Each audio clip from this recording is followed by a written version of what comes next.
क्या आप कभी सुबह उठते ही उदास महसूस करते हैं और आपको समझ नहीं आता कि क्यों? हाँ, मैं भी। मैं आपको एक अजीबोगरीब सुबह के बारे में बताता हूँ जिसने मेरे लिए सब कुछ बदल दिया।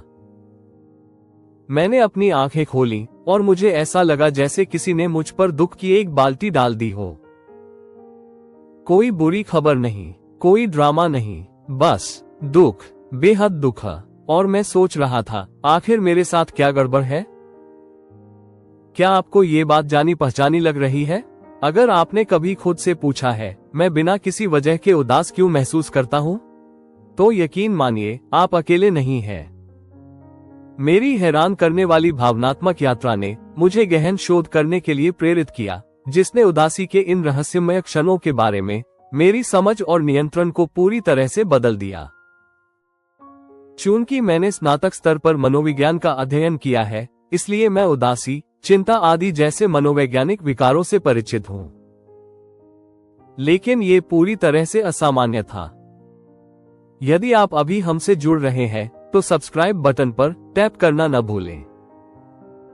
मेरा ये क्या हो रहा है मेरे साथ? पल ऐसा लगता है जैसे मैं अपने फोन पर मजेदार वीडियो देख रहा हूँ और हंस रहा हूँ, तभी अचानक एक ट्रक की तरह उदासी मुझ पर टूट पड़ती है। एक क्षण मैं हंस रहा था, अगले ही क्षण मैं अचानक उदास हो गया। स्थिति बिल्कुल विचित्र लगती है। कुछ दिनों तक यही सिलसिला चलता रहा। मुझे पहले तो अच्छा लगता, फिर अचानक बिना किसी वजह के बहुत बुरा लगने लगता। सबसे बुरी बात, मुझे अपने दोस्तों या परिवार को ये समझाने में कठिनाई हुई कि मैं क्यों उदास महसूस कर रहा था, क्योंकि सच कहूं तो मुझे खुद भी इसका कोई अंदाजा नहीं था। मेरी आधार तैयारी शुरू होती है, छिपे हुए दोषियों को उजागर करना। एक बेहद मुश्किल हफ्ते के बाद, जहां उदासी मुझे हर जगह घेरे हुए थी, मैंने अपनी भावनाओं के साथ जासूसी करने का फैसला किया।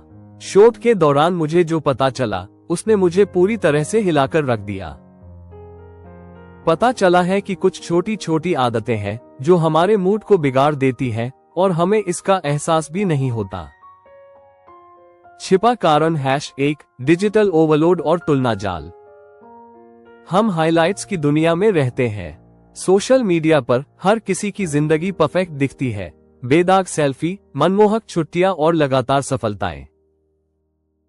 क्यूरेटेड फीड्स को स्क्रॉल करने से मुझे ऐसा महसूस हुआ कि मैं कुछ खो रहा हूं, या इससे भी ज्यादा बुरा ये कि मैं काफी अच्छा नहीं हूं। तुलना के जाल ने चुपचाप मेरे आत्मसम्मान को कमजोर कर दिया, जिससे मैं बिना किसी स्पष्ट कारण के उदास महसूस करने लगा। छिपा हुआ कारण #2 नींद की कमी का असर। देर रात तक YouTube वीडियो देखना, लिखना और अन्य फ्रीलांसिंग काम करना सचमुच मेरे दिमाग को उदासी के लिए तैयार कर रहा था। शोध से पता चलता है कि नींद की कमी से एमिगडाला, आपके मस्तिष्क की भावनात्मक अलार्म प्रणाली पर असर पड़ता है। इससे छोटी छोटी समस्याएं बड़ी लगने लगती हैं और खुशी के पल फीके लगने लगते हैं। मैं औसतन 5-6 घंटे सो पाता था और सोचता था कि मुझे सब कुछ इतना भारी क्यों लग रहा है। छिपा हुआ कारण #3 हार्मोनल उतार चढ़ाव, जिनका जिक्र नहीं होता। कभी कभी हमारे हार्मोन बिना बुलाए ही पार्टी करने का फैसला कर लेते हैं। तनाव हार्मोन कोर्टिसोल का स्तर अचानक बढ़ सकता है, एस्ट्रोजन और प्रोजेस्टेरोन में उतार चढ़ाव हो सकता है और हम अचानक उदास हो जाते हैं या बिना किसी कारण के रोने लगते हैं। ये जानने के बाद मुझे अपने अचानक भावनात्मक उतार चढ़ाव के बारे में कम चिंता हुई। नीचे दिए गए छिपे हुए कारण मुझ पर लागू नहीं थे, लेकिन आप पर लागू हो सकते हैं। छिपा हुआ कारण #4 भावनात्मक अव्यवस्था और अनसुलझी भावनाएं। हमें अक्सर उन असहज भावनाओं को दबाना सिखाया जाता है। भावनाएं गुब्बारों जैसी होती है, समझ रहे हैं? अगर आप उन्हें नजरअंदाज करेंगे तो वे और बड़ी होती जाएंगी और आखिरकार फट जाएंगी। कभी कभी अतीत की निराशाएं, अनकही समस्याएं या बचा हुआ पश्चाताप अचानक उभर आता है, जो हमें अचानक उदासी जैसा लगता है अगर हमने उनसे निपटा नहीं है। छिपा कारण #5 आंत की भावनाएं सिर्फ एक प्रतीक नहीं है। आपकी आंत और मस्तिष्क के बीच एक गुप्त हॉटलाइन होती है जिसे आंत मस्तिष्क अक्ष कहते हैं। आंत के अनुकूल बैक्टीरिया सेरोटोनिन जैसे मूड बढ़ाने वाले रसायनों का उत्पादन करने में मदद करते हैं। लेकिन अस्वास्थ्यकर आहार, तनाव या एंटीबायोटिक्स इस संतुलन को बिगाड़ सकते हैं, जिससे सेरोटोनिन का स्तर कम हो सकता है और अजीब उदासी की भावना पैदा हो सकती है। राहत की रणनीतियां जिन्होंने सचमुच मेरी जिंदगी बदल दी। एक बार जब मुझे समझ आ गया कि क्या हो रहा है, तो मुझे ऐसे समाधानों की जरूरत थी जो तुरंत काम करें। जांच और भूल विधि तथा बहुत अधिक शोध के माध्यम से मुझे ऐसी रणनीतियां मिली जिनसे मुझे उन दुखद क्षणों से शीघ्र बाहर निकलने में मदद मिली। अभ्यास के माध्यम से मैंने अनुभव किया कि विचारों का अवलोकन करना सरल, सुविधाजनक और सभी राहत रणनीतियों में सबसे शक्तिशाली है, ऐसा मैंने पाया। मैंने ज्यादातर अकेले ही इसका अभ्यास किया है। आपके लिए यह अलग हो सकता है। 1. विचारों का अवलोकन। विचारों का अवलोकन करना एक सचेतन अभ्यास है जिसमें हम अपने विचारों पर बिना किसी निर्णय या संलग्नता के ध्यान देते हैं तथा उन्हें आकाश में बादलों की तरह गुजरने देते हैं। मैंने विचारों को देखने का अभ्यास कैसे किया? मैं एक आरामदायक स्थिति में पहुंचता हूं, आंखें बंद करता हूं और अपनी सांसों पर ध्यान केंद्रित करता हूं। अपना ध्यान स्थिर करने और अपने शरीर को आराम देने के लिए कुछ गहरी, जानबूझकर सांसें लेता हूं। जैसे ही विचार मेरे मन में उठते हैं, उनके प्रति जागरूक हो जाएं। उनकी विषय वस्तु से प्रभावित हुए बिना या उन पर कोई राय बनाए बिना उन्हें स्वीकार करें। अगर मैं किसी विचार में खो जाऊं, तो धीरे से अपना ध्यान अपनी सांसों या शारीरिक संवेदनाओं पर वापस लाएं। जो भी विचार आए, उन्हें स्वीकार करें, चाहे वे खुशी भरे हों, चिंता भरे हों या आलोचनात्मक हों। इस अभ्यास ने मुझे अपने विचारों से अलग होने में मदद की और मुझे एहसास हुआ कि मैं स्वयं विचार नहीं, बल्कि पर्यवेक्षक हूं। धीरे धीरे विचार गायब हो जाते हैं। इससे मुझे अधिक शांति मिली और अपने मन की प्रकृति की गहरी समझ प्राप्त हुई। इसने मेरी क्षमता को मजबूत किया ताकि मैं वर्तमान में रह सकूं और अपनी आंतरिक कथा से नियंत्रित होने के बजाय उससे दूरी बना सकूं। 2. 4-4-6 ब्रीदिंग रीसेट जो तुरंत काम आया।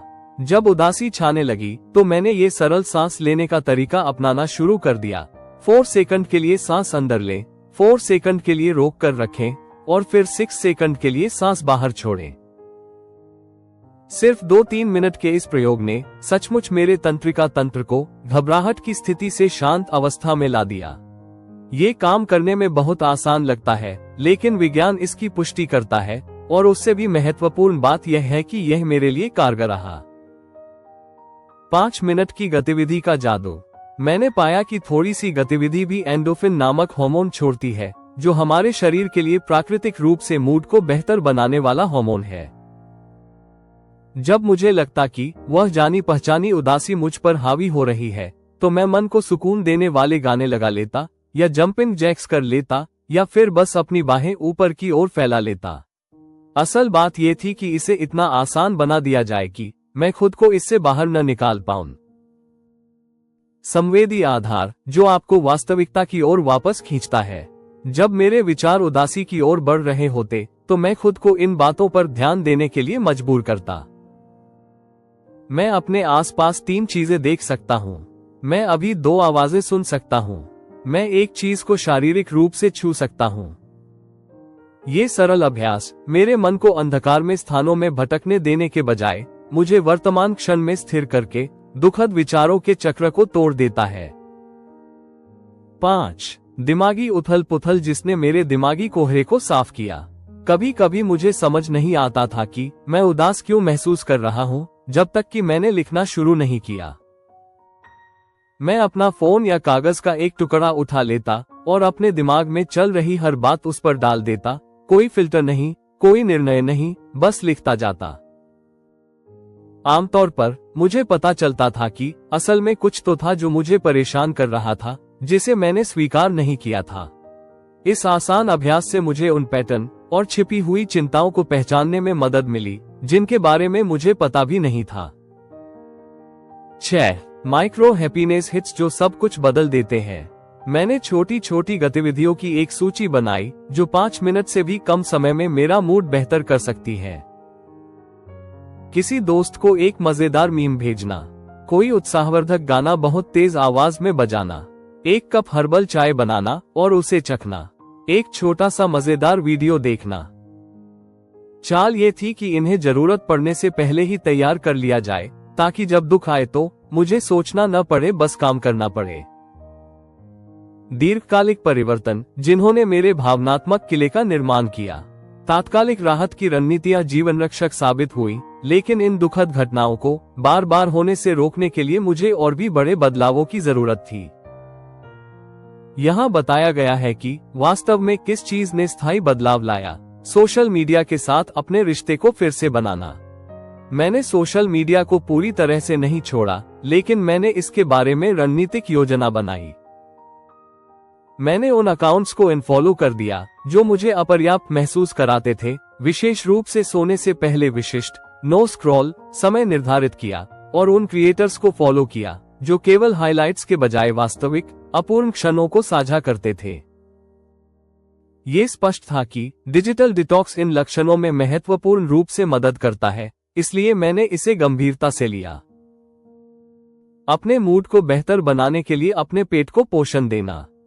पेट और मस्तिष्क के बीच संबंध के बारे में जानने से मेरे खाने पीने के तरीके में पूरी तरह से बदलाव आया। मैंने दही, इडली और डोसा जैसे किण्वित खाद्य पदार्थों को शामिल करना शुरू कर दिया और अधिक सब्जियां और साबुत अनाज शामिल कर लिया। कुछ ही हफ्तों में मैंने देखा कि मेरा मूड कुल मिलाकर ज्यादा स्थिर हो गया है। मैं ज्यादातर प्रोसेस्ड जंक फूड से परहेज करता हूं, जो हमारी उदासी बढ़ाने के लिए जाना जाता है। नींद का एक आश्रय स्थल बनाना। मैंने अपने बेडरूम को सचमुच नींद का स्वर्ग बना दिया है। मैं एक निश्चित समय पर सोता हूं, यहां तक कि सप्ताहांत में भी। सोने से 30 मिनट पहले स्क्रीन देखना बंद कर दिया और अपने कमरे को ठंडा और अंधेरा कर दिया। 7-8 घंटे की अच्छी नींद लेना मानो अचानक आने वाली उदासी से लड़ने के लिए एक महाशक्ति हो। साप्ताहिक भावनात्मक जांच। हर रविवार मैं 15 मिनट में सप्ताह भर के अपने भावनात्मक उतार चढ़ावों को लिखता हूं। इससे मुझे पैटर्न पहचानने और समस्याओं का समाधान करने में मदद मिलती है, इससे पहले कि वे उन भ्रामक दुखद घटनाओं में बदल जाएं। यह अपने आप से साप्ताहिक बैठक करने जैसा है। इस यात्रा ने मुझे उदासी के बारे में क्या सिखाया? इस अनुभव से गुजरते हुए मैंने सीखा कि बिना किसी कारण के उदास महसूस करना वास्तव में बिना किसी कारण के नहीं होता। आमतौर पर इसके पीछे छिपे हुए कारक होते हैं। इससे भी ज्यादा जरूरी बात यह है कि मुझे पता चला कि ऐसा अनुभव करने से मैं टूटा हुआ या अजीब नहीं हूँ। शोध बताते हैं कि बिना किसी कारण के उदासी होना बेहद आम है और इससे निपटने के वास्तविक वैज्ञानिक तरीके भी मौजूद हैं।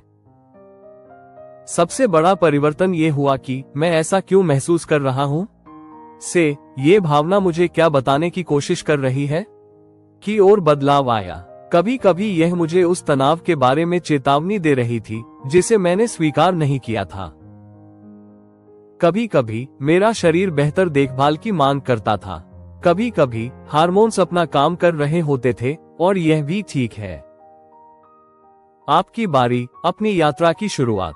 अगर आप इसे पढ़ रहे हैं और सहमति में सिर हिला रहे हैं, ये सोच रहे हैं मैं भी बिल्कुल ऐसा ही महसूस कर रहा हूँ, तो मैं आपको बताना चाहता हूँ कि आशा की किरण अभी भी मौजूद है। आप हमेशा के लिए इन उलझन भरे और दुखद पलों में नहीं फंसे रहेंगे। छोटी शुरुआत करें। एक ऐसी रणनीति चुनें जो आपके साथ मेल खाती हो सकता है कि यह विचारों का अवलोकन करना हो या 4-4-6 श्वास तकनीक हो जब उदासी घेर ले, या हो सकता है कि यह एक सप्ताह के लिए सोशल मीडिया से थोड़ा दूर रहना हो। रातों रात अपनी पूरी जिंदगी बदलने की कोशिश मत कीजिए। ऐसा करना खुद को नाकामी के लिए तैयार करना है। याद रखें, सुधार एक ही रास्ता नहीं है। कुछ दिन अन्य दिनों से बेहतर होंगे और यह पूरी तरह सामान्य है। लक्ष्य यह नहीं है कि आप फिर कभी उदास न हो। यह अजीब और अस्वस्थ होगा, बल्कि यह है कि आप अपने दुख को बेहतर ढंग से समझें और जब वे स्पष्टीकृत लहरें आए तो उनके लिए उपकरण तैयार रखें। शोध स्पष्ट है, डिजिटल डिटॉक्स, आंत के स्वास्थ्य में सुधार, बेहतर नींद की आदतें और माइंडफुलनेस अभ्यास जैसे हस्तक्षेप वास्तव में स्पष्टीकृत उदासी को कम करने में मदद करते हैं।